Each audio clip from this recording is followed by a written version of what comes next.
प्रमोद महाजन।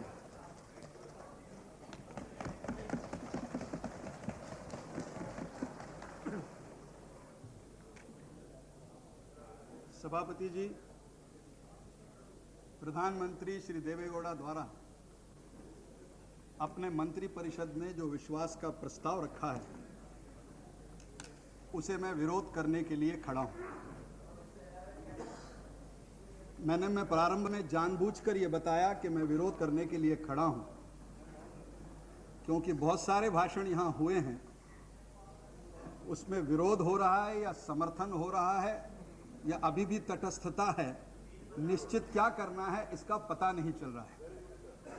और इसलिए सबसे पहले मैं ये बताना चाहता हूं कि मैं इस प्रस्ताव का विरोध करने के लिए खड़ा हूं।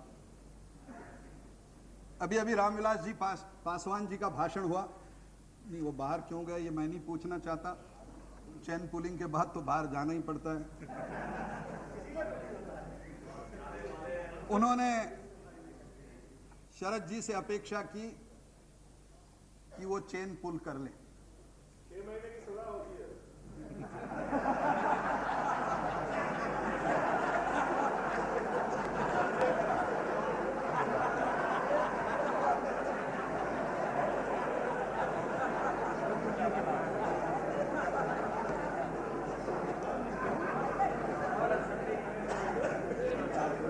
आपने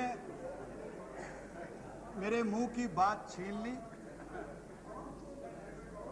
10 महीने के प्रधानमंत्री की सजा भुगतने के बाद और शरद जी 6 महीने की सजा भुगतने के मनस्थिति में होंगे ऐसा कम से कम लगता तो नहीं है, और इसलिए आप प्रार्थना भले करें। सभापति जी, इस सदन ने विश्वास के अनेक प्रस्ताव देखे हैं, अविश्वास के भी प्रस्ताव देखे हैं, गर्मा गर्मी की चर्चा देखी है, लेकिन शायद सदन के इतिहास में ऐसी चर्चा विश्वास अविश्वास के प्रस्ताव पर सदन ने देखी नहीं। क्योंकि जो विश्वास मांग रहा है उसे अपने पर ही विश्वास नहीं है, उसका अपनों पर ही विश्वास नहीं है। जब अपने पर विश्वास ना हो और अपनों पर भी विश्वास ना हो तो परायों के सहाय से वो अपने आप को विश्वास मत पारित कर लेगा। इस भ्रम में इस प्रकार की चर्चा चल रही है। प्रधानमंत्री जी ने विश्वास का प्रस्ताव रखा। हम निश्चित रूप से अपेक्षा करते थे, आदरणीय जसवंत सिंह जी ने अपने भाषण में कहा कि प्रधानमंत्री अपने भाषण में विस्तार से यह बताते कि विश्वास का प्रस्ताव रखने की नौबत उन पर क्यों आई। महामहिम राष्ट्रपति जी ने उन पर विश्वास का प्रस्ताव रखने के लिए क्यों कहा, लेकिन प्रधानमंत्री के पूरे आधे घंटे के भाषण में उन्होंने एक शब्द से यह नहीं कहा कि वो इस सदन का विश्वास क्यों मांग रहे हैं। और वो अपनी कश्मकश में तो यहां तक भूल गए कि भाषण समाप्त होने तक भी उन्होंने सदन से यह औपचारिक भी प्रार्थना नहीं की कि आप मुझे अपना विश्वास दो। मैं उन्हें दोष नहीं देता, मैं उन्हें दोष नहीं देता, क्योंकि प्रधानमंत्री जानते हैं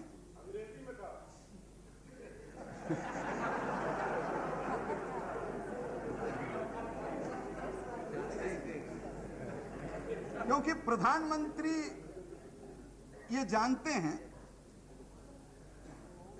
कि उनका विश्वास इस सदन में तय नहीं हो रहा है, कहीं और हो रहा है। और वो निश्चित रूप से क्या हो रहा है इसकी उस क्षण को जानकारी के अभाव में उन्होंने केवल शुरू किया हो, या हो सकता है कि उन्होंने अपने सारे शस्त्र उत्तर के भाषण के लिए रखे हो और 100 सुनार की और 1 लोहार की रूप में वो शायद विश्वास मत के अंतिम भाषण में हमसे ये जानना चाहते हो, हमको ये बताएंगे कि विश्वास मत प्रस्ताव क्यों आए। लेकिन जितने औरों के भाषण मैंने सुने उसमें भी ये जो संकट आया है इस संकट के संबंध में किसी ने स्पष्ट रूप से चर्चा करने की हिम्मत नहीं की। गुजराल जी का भाषण हुआ, विदेश नीति पर बहुत बढ़िया भाषण हुआ। उनके विदेश नीति से हम सहमत हो ना हो, लेकिन उनका भाषण सुनते हुए मुझे लगा कि आज विश्वास के प्रस्ताव की चर्चा नहीं है, शायद एक्सटर्नल अफेयर्स मिनिस्ट्री के डिमांड्स की चर्चा हो रही है। और उस पर जिस प्रकार का भाषण हो, उन्होंने अपना भाषण दिया। जो वर्तमान संकट, उन्होंने अंतर्राष्ट्रीय संकट की बात की, उन्होंने पाकिस्तान के साथ के संकट की बात की, नैम की बात की, बहुत महत्वपूर्ण बातें की। लेकिन जो राजनीतिक संकट के कारण 11 तारीख को हम यहां मिले हैं, उस संकट के बारे में उन्होंने कोई अपना अभिमत नहीं दिया। प्रधानमंत्री जी ने अपने भाषण में जो उपलब्धियां गिनाई, मैं केवल समय अभाव में एक एक छोटा उदाहरण देके आगे चलूं।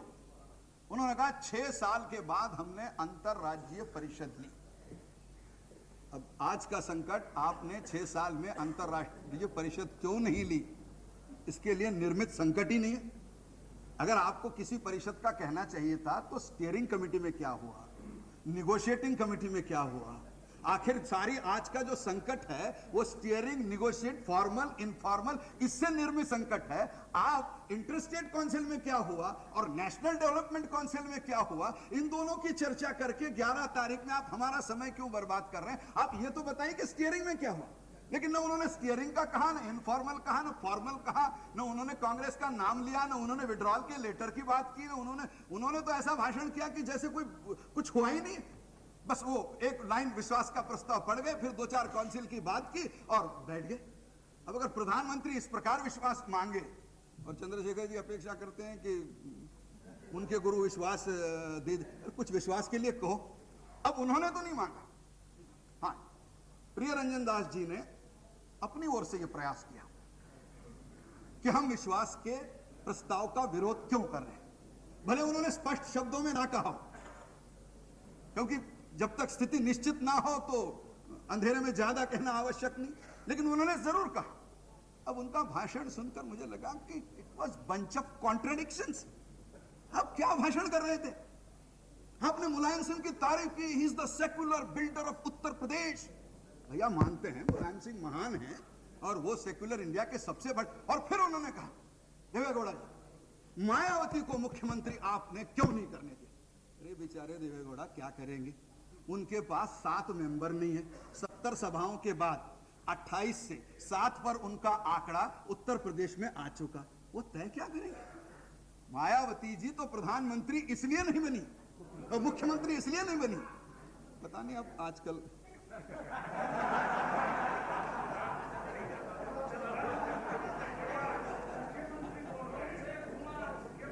मायावती जी मुख्यमंत्री, और इसलिए झगड़ा देखकर आश्चर्य लगता है सभापति जी, मायावती मुख्यमंत्री तो बननी चाहिए थी आप सबके समर्थन से। कांग्रेस और बीएसपी दोनों मिलकर चुनाव लड़े थे, हम भी चुनाव में थोड़े घूमे थे, और हमने केसरी जी के भाषण सुने कि अगर आप समर्थन नहीं करेंगे तो हम केंद्र सरकार का समर्थन हटा लेंगे। अब इसके बीच में कौन खड़े थे? सारी दुनिया जानती है कि मायावती जी और मुख्यमंत्री पद के बीच में अगर कोई खड़ा हो तो वो केवल खड़े थे मुलायम सिंह जी। कांग्रेस की हिम्मत नहीं हुई, और अगर वो हिम्मत नहीं हुई, मुलायम सिंह जी को कुछ नहीं, ही is the secular builder of UP. और बेचारे देवेगौड़ा, और इसलिए आज वो दोनों तरफ से मार खा रहे हैं, तो हम भी क्या कर सकते हैं, हम बहुत बार भुगते हैं। प्रियरंजन जी बोल रहे थे कि दोनों हमको मार रहे हैं, भैया हम तो बहुत वर्षों यहां बैठ के दोनों का मार खा चुके हैं, तो एक बार आप भी खाकर देखिए। अब जहां आपने ये कहा मुलायम सिंह की और हमने मायावती को मुख्यमंत्री बनाया, और क्यों बनाया? ये 6 महीने 2 महीने, हमारी 6 महीने की कर रहे हो, आप भी तो 10 महीने में इसको निकालने की बात कर रहे हो। कोई 4 महीने का ही झगड़ा है क्या? आप भी तो 10 महीने में निकालने की बात कर रहे हो। आप कौन सी 5 साल का नरसिंहराव जी के अभिवचन का पालन हो रहा है, आप भी तो 10 महीने के बाद उसको बदल रहे हो। तो हमारा 6 महीने कम से कम, हमने पत्रकार परिषद में कहा कि हाँ 6 महीने वो रहेंगे, 6 महीने हम रहेंगे, साल भर के बाद विचार करेंगे। जो भी था हमने खुले कान लोगों के सामने लाए। आपने कभी भाषण में ये नहीं कहा था कि 10 महीने के बाद हम सोचेंगे, 10 नहीं, 9 9 महीने के बाद हम सोचेंगे कि परिणाम क्या है और उसके अनुसार हम निर्णय। आपने कभी नहीं कहा था, हमने जो कहा जानबूझकर कहा था। और इसलिए मायावती को अगर मुख्यमंत्री बनाया हो तो हमने बनाया, उत्तर प्रदेश का अगर हमने रास्ता निकालने की कोशिश की हो तो हमने की है, ये आप कर नहीं सके। और दोष, मैंने सुना फारूक जी की तारीफ हुई और उस समय फारूक जी बैठे भी थे, उनको भी अच्छा लगा होगा कि कश्मीर का चुनाव फारूक जी को जीतना चाहिए था। अब फिर मैंने धीरे से कश्मीर के हमारे मित्रों से पूछा कि क्या कांग्रेस कश्मीर में चुनाव नहीं लड़ी थी क्या? उन्होंने वहां भी फारूक को आउटसाइड सपोर्ट दिया था क्या, भाई तुम ही लड़ो और तुम ही जीत जाओ? तो पता चला कि ये फारूक से लड़े थे और जम्मू कश्मीर के इतिहास में पहली बार सबसे कम वोट पाए, सबसे कम सीटें पाए। अगर आप खुद फारूक से लड़े तो देवेगौड़ा फारूक को कहां से बचाएंगे? असल के कारण बताओ क्या है? आपने तीसरा मुद्दा रखा, वो पाकिस्तान के अध्यक्ष लेघारी ने क्या कहा। अरे बाप रे, हम अपने अध्यक्ष के बारे में कुछ नहीं कह सकते, मतलब आप कि उसने क्या कहा, मतलब आप अपने पार्टी के अध्यक्ष के बयान की रिस्पांसिबिलिटी नहीं ले सकते। बेचारा देवेगौड़ा लेघेरे की रिस्पांसिबिलिटी कहां से लेगा कि उसने कहां से भाषण किया, मुझे तो समझ में नहीं आता। लेघेरे ने क्या कहा? खलीज टाइम्स, हम भी दुखी हैं, पाकिस्तान के अध्यक्ष ने जो कहा वो निंदा के पात्र है। खलीज टाइम्स में जिस प्रकार आया उसका खंडन भी बाद में किया होगा, अगर वो सच है तो वो गलत है, लेकिन उसका किसी एक व्यक्ति से संबंध नहीं था। लेकिन तब आप ये नहीं बोले कि इस संयुक्त मोर्चा के सदस्य नेशनल कॉन्फ्रेंस के फारूक अब्दुल्ला ने भरी सभा में यह कहा कि छिंदवाड़ा में भरी सभा में कहा कि 1/3 कश्मीर ये पाकिस्तान को देना चाहिए और वही कश्मीर से। अब उस फारूक जी के घर पे बैठ के आप तय कर रहे हैं, और इसलिए आज सुबह किसी समाचार पत्र ने लिखा है कि इनके निगोशिएशन सफल क्यों नहीं हुए। उन्होंने कहा इन्होंने जगह गलत ढूंढी। पहले फारूक अब्दुल्ला के यहां बैठे, अब वहां कोई भी आदमी लाइन ऑफ एक्चुअल कंट्रोल के बाहर तो जा ही नहीं सकता, तो जो लाइन ऑफ एक्चुअल कंट्रोल है उसके बीच में था। और फिर दूसरी बार बैठे शरद जी के यहां, अब वहां कोई फेंस सिटिंग सा मामला है, कभी पॉजिटिव डिसीजन होता ही नहीं, तो वहां से डिसीजन कहां से आएगा?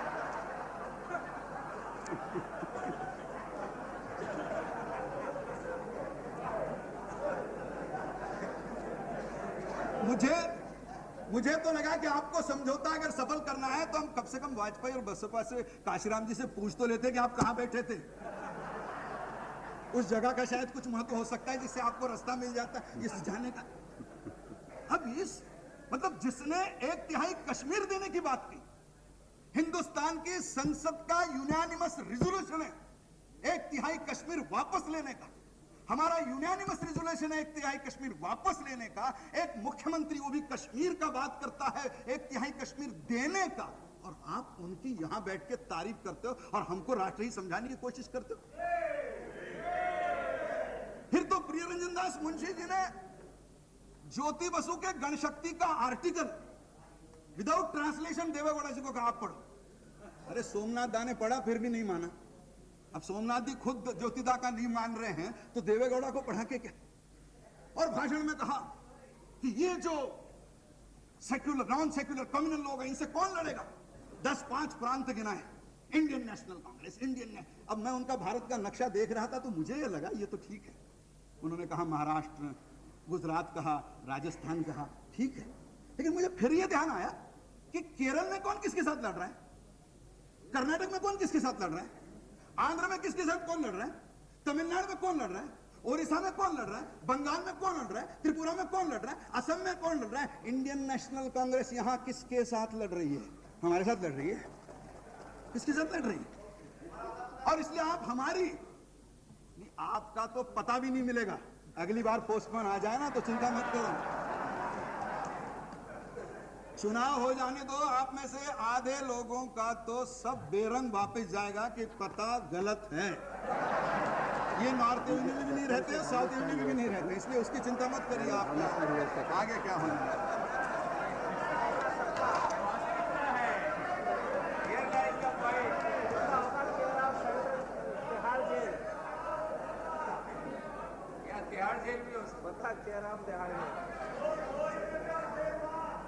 सभापति जी, मैं उस पत्र का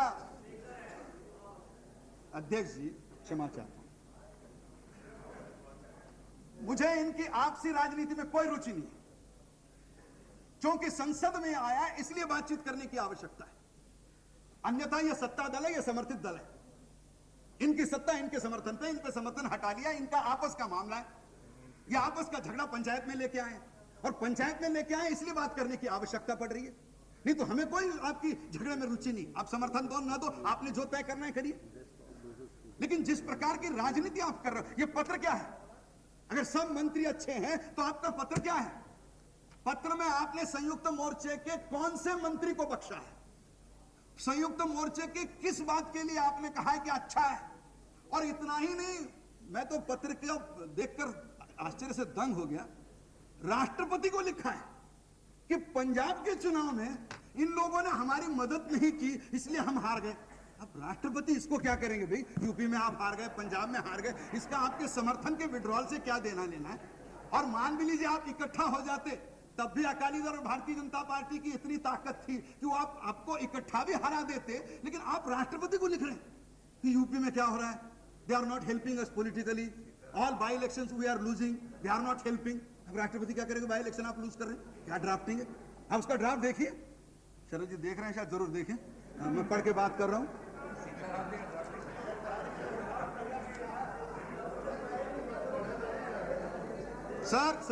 Sir, I will save the time. In UP, Punjab and a series of by-election, the United Front failed to work together with the Congress to contain the forces of political communalism. And what Rashtrapati has to do with this? ये तो चुनाव का समझौता है, किसका किसके साथ हो गया, इसका प्रस्ताव से क्या संबंध है? लेकिन प्रिय रंजन जी शायद नहीं है, नहीं, इस सदन में कोई नहीं सोता है, सब चिंतन करते हैं।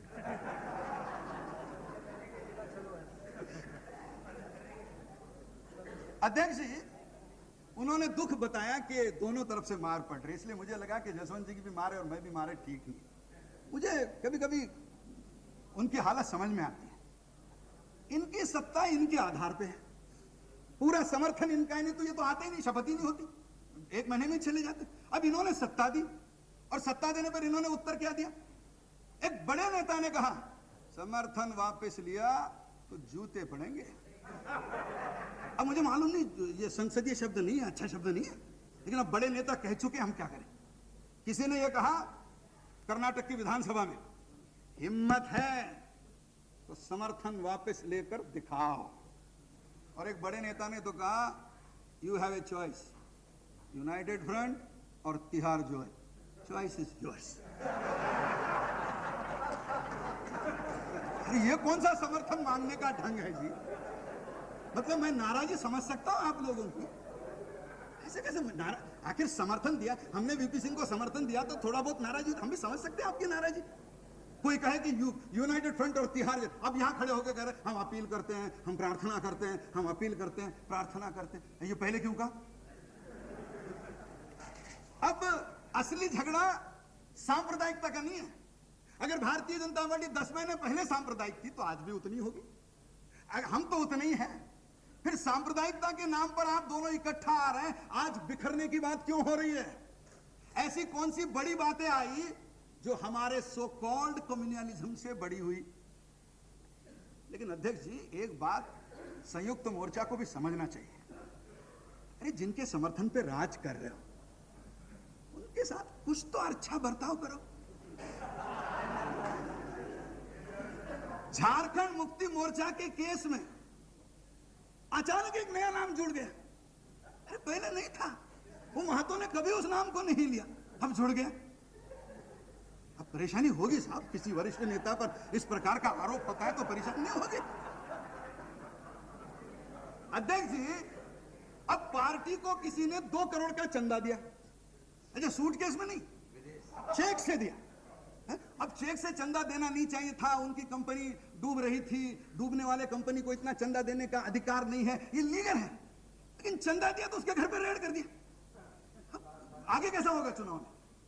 अगर हम सरकार को समर्थन दे रहे हैं और चंदा देने वाले पे रेड कर रहे हैं, दुख होना स्वाभाविक है। पार्टी को किसी ने 3 करोड़ रुपया विदेश से दिए, ड्राफ्ट से दिए, no suitcase, no hanky panky business, nothing under the table, draft बना के सिंगापुर से भेजे। अब बैंकिंग सिस्टम यह है कि ड्राफ्ट पे भेजने वाले का नाम नहीं होता। अब चिदम्बरम जी पूछ रहे किसने 3 करोड़ दिए, नाम बताओ। अरे भाई अपनी पार्टी है, समर्थन दे चुकी है, पूछने का अधिकार ही आपको इस पर मिला है कि उस पर नहीं होना चाहिए। अब अध्यक्ष जी सब पार्टी को हिसाब मांगा। अब ये ठीक है कि बहुत सालों से कुछ पार्टियों ने हिसाब नहीं रखा हो, कांग्रेस पार्टी वक्त पर हिसाब दे नहीं सकी। अब होता है भाई, समर्थन देने वाली पार्टी है, 2-4 दिन आगे पीछे पेशी कर देते। 20 करोड़ का जुर्माना।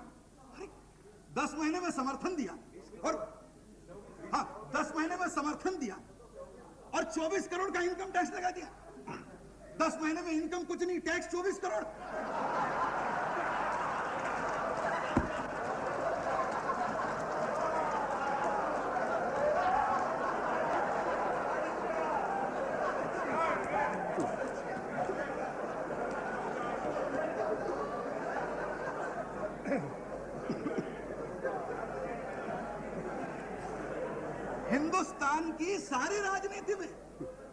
हिंदुस्तान की सारी राजनीति में एक वाक्य बड़ा प्रसिद्ध है, ना खाता ना बही, हम जो कहे, मैं किसी का नाम नहीं लूंगा, हम जो कहे वही सही। अब साहब जिस व्यक्ति की प्रतिष्ठा 50 वर्ष तक ऐसी थी कि हम जो कहे वही सही, उसको आपने नोटिस दी थी डिस्प्रोपोर्शनल एसेट है बोल के आपके। अरे डिस्प्रोपोर्शनल एसेट की नोटिस दी थी, 25 साल लोगों ने हिसाब में नहीं मांगा और आप हिसाब मांगने लगे डिस्प्रोपोर्शनेट है। अब अगर गुस्सा आया हो तो उसमें दोष किसका है?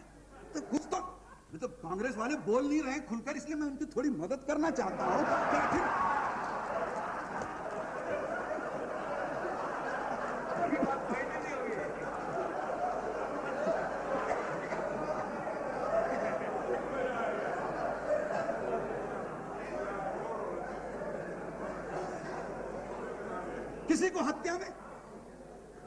किसी को हत्या में फंसा दो, किसी को डकैती में फंसा दो, किसी को भ्रष्टाचार में फंसा दो। बेचारे वो अडवाणी थोड़े हैं जो सुप्रीम कोर्ट में चले जाए। हिम्मत हो तो नेता की ऐसी, इनकी नहीं है हिम्मत हो तो ऐसी। अडवाणी जी पर आरोप हुआ, उन्होंने कहा लोकसभा का त्याग पत्र देता हूं और उस दिन तक मैं लोकसभा में नहीं आऊंगा जिस दिन तक कोर्ट से नहीं पाऊंगा। और आज हिंदुस्तान के इतिहास में उन्होंने अपनी पवित्रता सिद्ध करके वो कोर्ट से बरी होके फिर लोकसभा में प्रवेश कर। अब आप इनसे अपेक्षा करते हो कि भारतीय जनता पार्टी जैसा व्यवहार करें? नहीं कर सकते हो। अब वो नहीं कर सकते तो वो जैसा व्यवहार करते हैं उसी प्रकार आप उनसे व्यवहार करिए।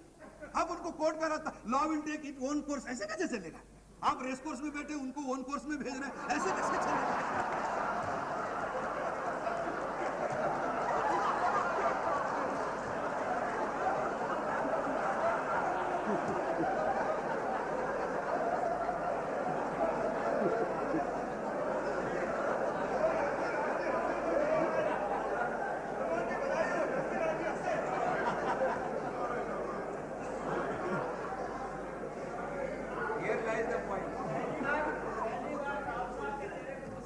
आपने लाइक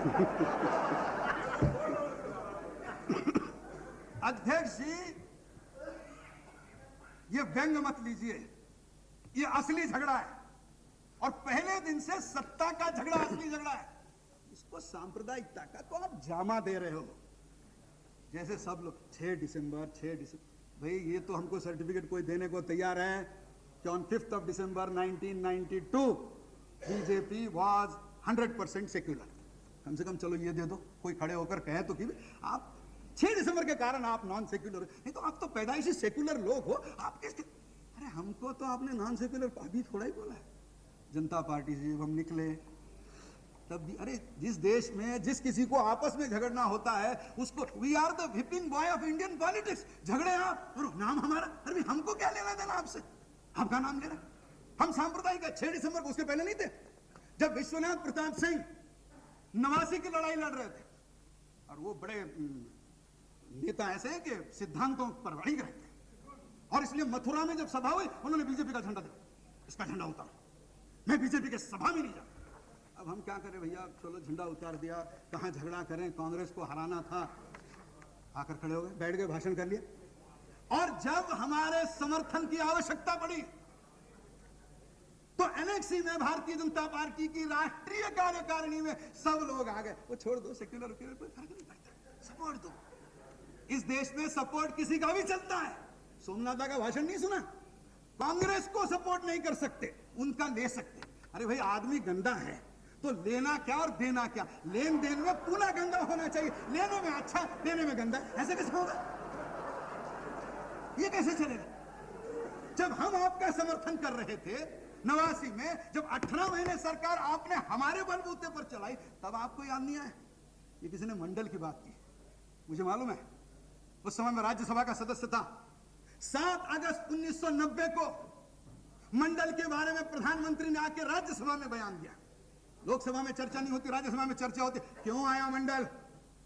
क्या लोग भूल गए कि 9 अगस्त को देवीलाल की यहां रैली थी? देवीलाल ने चुनौती दी थी और उस रैली से बचने के लिए आपने मंडल आयोग का साथ का रास्ता ढूंढा था, कोई सामाजिक न्याय से। उस दिन सौभाग्य से राज्यसभा में बोलने वाला मैं पहला वक्ता था और उस दिन भारतीय जनता पार्टी की ओर से हमने मंडल आयोग का समर्थन किया था, स्वागत किया था और आज भी हम करते हैं। और सबसे ज्यादा मुख्यमंत्री पिछड़े वर्गों के हम देते हैं। सबसे ज्यादा पिछड़े वर्ग के एमएलए हमारे आते हैं, एमपीज हमारे आते हैं, शेड्यूल कास्ट के, ट्राइब के, पिछड़े वर्ग हम देते हैं। और इसलिए ये मैं बीच में नहीं, बहुत हो गया। मंडल आयोग की बात करता हूं और इसलिए हाँ, हमने समर्थन हटाया क्योंकि राम मंदिर पर लड़ाई शुरू हुई, अडवाणी जी को पकड़ा गया, अडवाणी जी को पकड़ा गया। और हम उन पार्टियों में से नहीं है, संकट आते हैं तो अपने प्रधानमंत्री को डुबो देने में 2 मिनट नहीं सोचते हैं। और कुछ तो लोग संकट आते हैं तो अपने अध्यक्ष को भी डुबोने में ज्यादा देर सोचते नहीं है। हम उन पार्टियों में से नहीं हैं। हमारे पार्टी के अध्यक्ष को जो पकड़ा गया, उसके विरोध में हमने राम मंदिर के लिए अपना सपोर्ट विड्रॉ किया था और उसमें हमें कोई शर्म नहीं, हम गर्व से कहते हैं। और कम से कम चंद्रशेखर जी मानेंगे, राम मंदिर और 2 कांस्टेबल, इसमें कौन सा रीजनिंग ज्यादा साउंड होता है? कम से कम इतनी तो कोशिश करो। पहली बार इंदिरा जी ने चरण सिंह को लाया, 1 दिन नहीं सटा चली, तो फर्स्ट आउटसाइड सपोर्ट। फिर हमने लाया, 17 महीने चली। फिर राजीव जी ने चंद्रशेखर जी को लाया, 4 महीने चली। मैंने एक बार गया 17 और 4 21, तो 3 सरकारें हमने देखी, औसत आयु होगी 7 महीने। मैं देवेगौड़ा को बधाई देता हूं, वो 9 महीने सरकार चला पाए आउटसाइड सपोर्ट से, आज तक कोई नहीं चला पाया, एवरेज 7 महीने के आगे। और 3 बार कांग्रेस ने विड्रॉ किया। किस कारण से किया? न चौधरी के संबंध में कारण था, न चंद्रशेखर जी के बारे में कारण था, और न आज भी कोई कारण दिखाई देता है सिवा स्वार्थ के। और इसलिए भारतीय जनता पार्टी के सपोर्ट विड्रॉल की इससे कंपेयर हो नहीं सकता।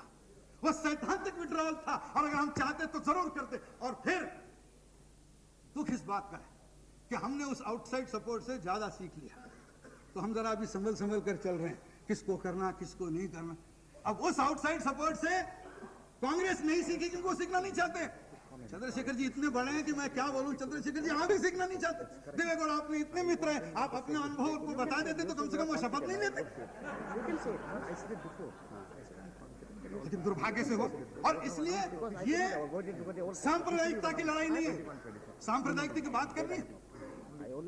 होम मिनिस्ट्री के कागज मेरे हाथ में, 1996 में हिंदुस्तान में किन प्रांतों में कितने दंगे हुए उसका हिसाब है, और केवल मैं गृह मंत्री जी का है।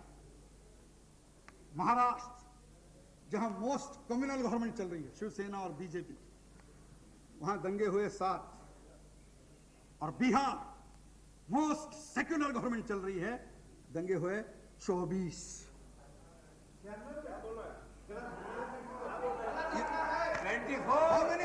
होम मिनिस्टर आप चैलेंज करते हैं, आपको चुनौती देते हैं, आप प्रूफ कीजिए क्या बात करते हैं।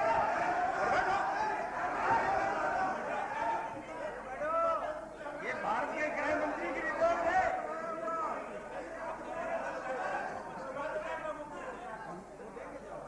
मैं आशा करता हूं कि गृह मंत्री अपने पीछे जो लोग खड़े हैं उनका सुनकर अगर इसमें सुधार हो तो करेंगे। दूसरा कम्युनल गवर्नमेंट राजस्थान, 96 दंगे की संख्या 1 और सेक्युलर गवर्नमेंट मध्य प्रदेश दंगों की संख्या 40। कम्युनल गवर्नमेंट दिल्ली दंगे 1। सेक्युलर गवर्नमेंट सबसे सेक्युलर गवर्नमेंट केरल दंगे 34। और ये आंकड़े मेरे नहीं है, ये गृह मंत्री का कागज है। और इसलिए ये विषय सांप्रदायिक और असांप्रदायिकता इसका नहीं है। हम माने न माने, इस संयुक्त मोर्चा की सरकार या प्रधानमंत्री, उनके लिए आंसू बहाने की कोई आवश्यकता नहीं है, क्योंकि इस सरकार का अगर ऐसा हो तो हमको हमेशा राज में रखो, दंगे हो गए नहीं देश में। मैं आपको एक तरकीब बता रहा हूं दंगे न होने की, ये बहुत बार सुन चुका हूं मैं। इस सरकार का जन्म ही विचित्र हुआ। अध्यक्ष जी, कल रात मैंने दूरदर्शन पे पढ़ा, समाचार पत्रों में पढ़ा कि 13 पार्टी अपने अपने सदस्यों को व्हिप देने वाले हैं। अभी सरकार का गठन देखिए, दिया नहीं दिया मैं नहीं जानता, वो अपना उनका मामला है, देना दे मर्जी उनकी है। तो मैं सोच रहा था कि कौन किसको व्हिप देगा, कैसे देगा। मुझे खलब जी ध्यान है, अभी वो सेक्युलर है। हाँ, रमाकांत जी खलब कानून मंत्री, अभी वो सेक्युलर है। एक साल भर पहले महाराष्ट्र गोमांतकवादी पार्टी और बीजेपी और शिवसेना का एक समझौता था। हमने चुनाव लड़ा था, इनको मुख्यमंत्री करने का हमारा प्रयास था, लेकिन हो नहीं पाया, वो चुनाव हार गए। अब वो सेक्युलर हो गए, हम कम्युनल हो गए, तो चलते रहता उसमें। ये तो हमारे साथ कोई बहुत नई बात नहीं। अब मुझे लगा ये 13 पार्टियों में खलब जी का व्हिप कौन किसको देगा। फिर मुझे लगा वो राइट हाथ से व्हिप लिखेंगे, लेफ्ट हाथ को दे देंगे। ये सरकार बनी ऐसी है। मुझे लगा कि शीशराम जी सतपाल जी को व्हिप देंगे या सतपाल जी शीशराम जी को व्हिप देंगे, क्योंकि देने वाले तो कांग्रेस में चले गए, ये इधर बैठ गए। अब नारायण दत्त तो इधर है नहीं, देंगे किसके। ये सरकार, मैं केवल एक छोटा उदाहरण देना चाहूं, खलब जी सामने है। हम अभी इन दिनों में चीन में एक संसदीय यात्रा थी, आपके आशीर्वाद से खलब जी के नेतृत्व हम गए। आजकल अध्यक्ष जी चीन में जनतंत्र जानने की बड़ी उत्सुकता बढ़ी है और इसलिए बहुत दिन बदले हैं। पहले तो कम्युनिस्ट पार्टी यहाँ कम्युनिस्ट पार्टी के निमंत्रण पे आती थी, आजकल तो चीनी communist party Bharatiya Janata party के निमंत्रण पर भारत में आकर अभ्यास करना चाहती है, क्योंकि वो भी जानते हैं कि इनमें तो कुछ बचा नहीं है, क्या फायदा इनसे संबंध रख के, जो नई पार्टी आने वाली है उससे ज्यादा संबंध रखो। तो उनका भी आपस का सारा बदला है। अब मैं जब चीन में गया, रमाकांत जी भी थे, चिंतामन पानीग्राही थे, बहुत यहाँ के मित्र थे, कुछ राज्यसभा के थे। जब हम वहां गए तो कुछ वहां के लोगों ने पूछा, भाई आपकी डेमोक्रेसी कैसी चलती है, क्योंकि उन लोगों का तो संसद अलग, इलेक्शन अलग। तो रमाकांत जी थे और बड़े नेता हैं, लेकिन पुरानी मित्रता है, तो उन्होंने मुझे कहा कि सर बताइए भाई कैसी चलती है, चर्चा करो इनसे। तो एक एमपी ने मुझे पूछा कि हाउ इज योर डेमोक्रेसी। तो मैंने कहा मैं डेमोक्रेसी बताता हूँ, मेरा उदाहरण, मैंने कहा सिर्फ मैं परिचय करवाता हूँ, डेमोक्रेसी समझ लो। मैंने कहा I am Pramod Mahajan, I am member of Lok Sabha, I belong to the single largest party and I am in opposition. चीनी आदमी मेरे को देखते हैं, you are single largest party. मैंने कहा we are the single largest party in the house, we are in the opposition. अच्छा, फिर हमने चिंतामन पानीग्राही की ओर हाथ कर दिया। मैंने कहा ये है, वो सामने है, हाँ सॉरी श्रीवल्लभ पाणी, माफ करना, वो सिंह का सिंह करते तो थोड़ा हो जाता है। अब उनके ओर हाथ करके कहा he belongs to the second largest party, he is outside the government supporting the government. फिर एमए बेबी थे, मैंने उनको उठा दिया। मैंने कहा he is the third largest party, he is inside the front but outside the government। और फिर मैंने कहा he is Mr. Ramakant Khalab, he is the only member of his party and he is the government।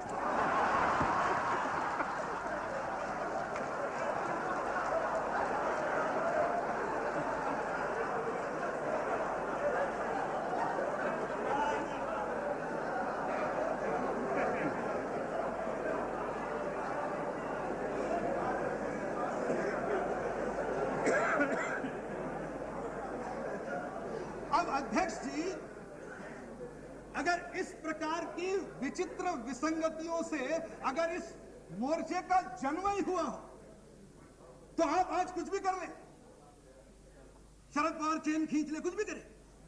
अब हमको किसी ने कहा कि अब रामविलास जी छोड़ दीजिए, शरद पवार चेन खींच लें, आप कुछ करें, हो सकता है कि आप देवेगौड़ा को बदल दें, क्योंकि वो तो 42 पार्टी के नेता है, उससे छोटी पार्टी निकालिए, उसका प्रधानमंत्री करिए। धीरे धीरे तो जिसकी कोई पार्टी ना हो उसका प्रधानमंत्री बनने के चांसेस इस लोकसभा में बढ़ते जाएंगे। मुझे तो कभी लगता है कि इस लोकसभा में पीछे आदमी कितने हैं इससे प्रधानमंत्री नहीं बनता। जितने कम हो, न्यूट्रल आदमी है, गड़बड़ नहीं करेगा। अब एक अनुभव देखने के बाद भी कांग्रेस दूसरा देखना चाहती है तो उसे मुझे कुछ कहना नहीं है, लेकिन वो करना चाहती है। अब इससे रास्ता नहीं निकलेगा, और इसलिए सत्य यह है कि सत्ता पिपासा, सेक्युलरिज्म नहीं, सत्ता पिपासा ये संयुक्त मोर्चा की इच्छा है, और कानून का भय ये कांग्रेस का डर है। उसके कारण ये सरकार इकट्ठा टिकी है, बाकी सरकार में कुछ नहीं है। संयुक्त मोर्चे के लिए हमारे मन में गया क्यों आए? ये संयुक्त मोर्चा 13 पार्टियों का था, ये सरकारिया कमीशन वाला क्यों भाई? कोई 13 में 1-2 पार्टी टूटी क्या?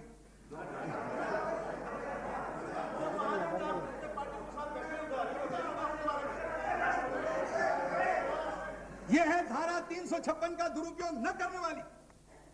और इसी सरकार में गुजरात में हमारे मुख्यमंत्री को बहुमत होते हुए और सदन में सिद्ध करने के बाद भी आपने गुजरात में हमारी सरकार गिरा दी। क्या दया करें?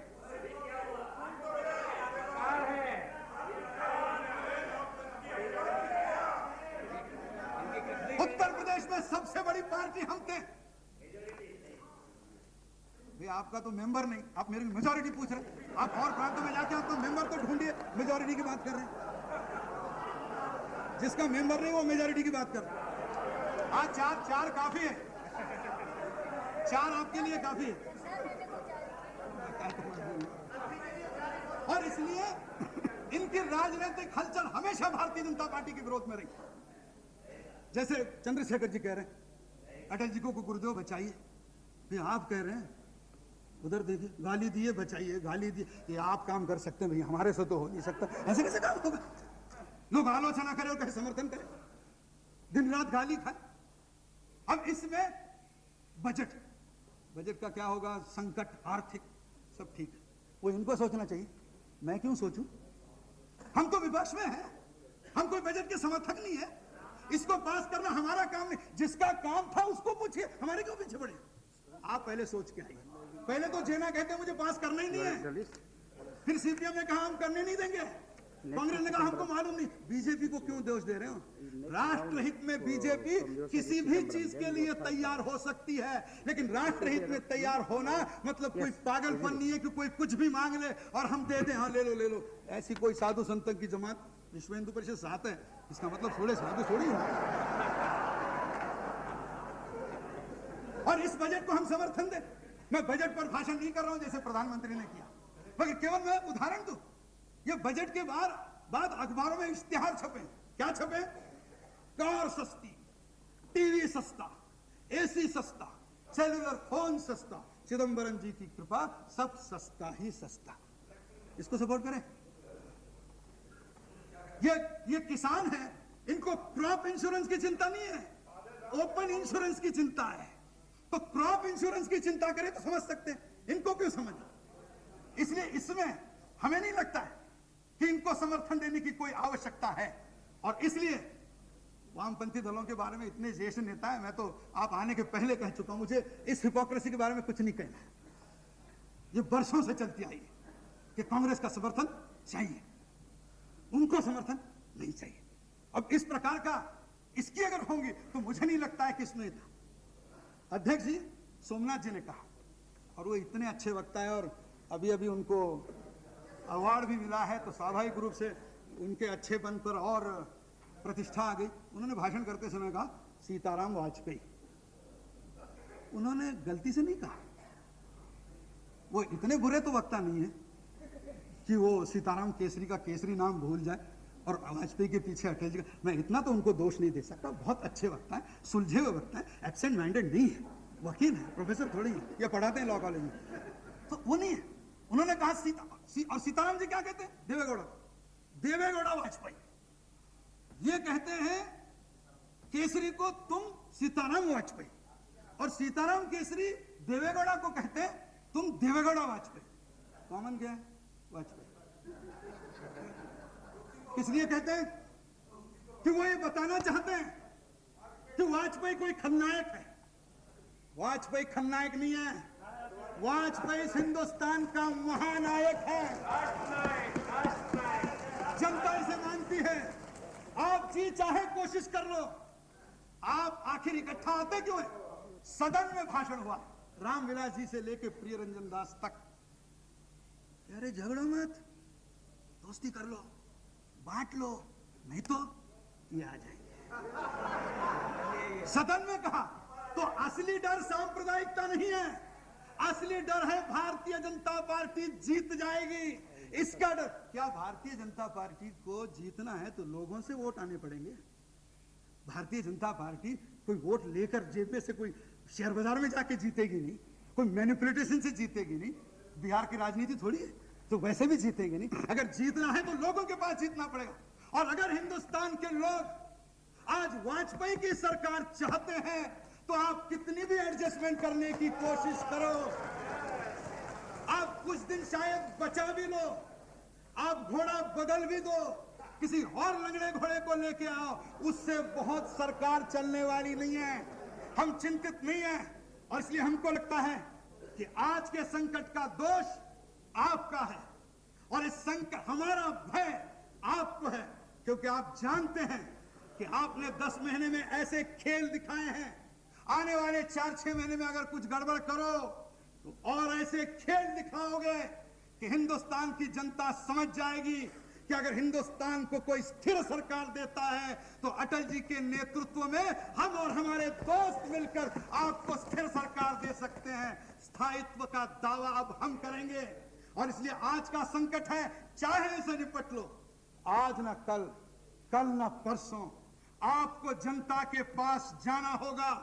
और जनता के पास जब आप जाओ, इस विश्वास मत का कुछ भी हो, उस जनता के पास अटल जी के नेतृत्व में हम इतना विश्वास मत लेकर आएंगे कि आप इकट्ठे होने से भी हमारा राज कोई रोक नहीं सकेगा। इन शब्दों के साथ मैं इस प्रस्ताव का विरोध करता हूं। बहुत बहुत धन्यवाद।